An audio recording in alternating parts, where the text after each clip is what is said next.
Hey, you know everybody goes through tough times. That's a fact.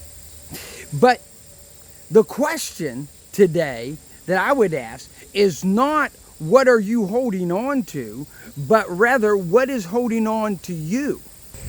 People always like to say, hey, you better hold on. You better hold on to something. You better hold on.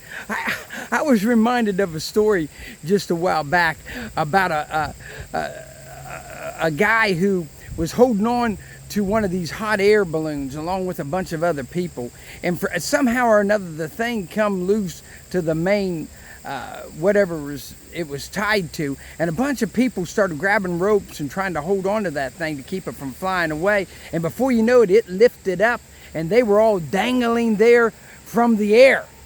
And sure enough, the higher they got, after not very long, people start dropping and just falling to a terrible end.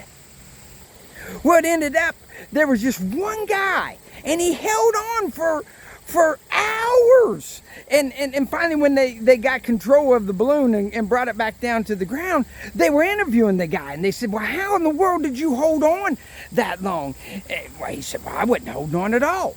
He said, I realized pretty quick that we're going to be up here for a while. So I just took the rope and wrapped it around me and up through my belt there. I wasn't holding on to it. It was holding on to me.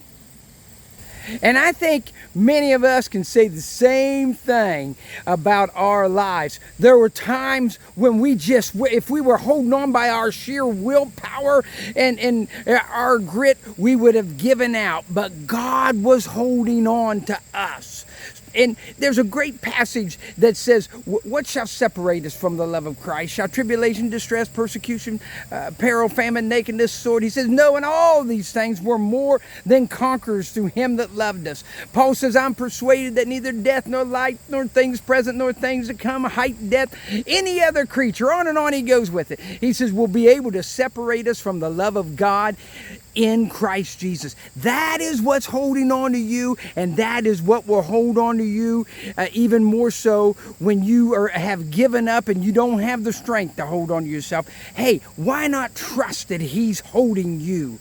God is holding you through your difficult times. Will you believe it? Believe it and go in peace, my friends.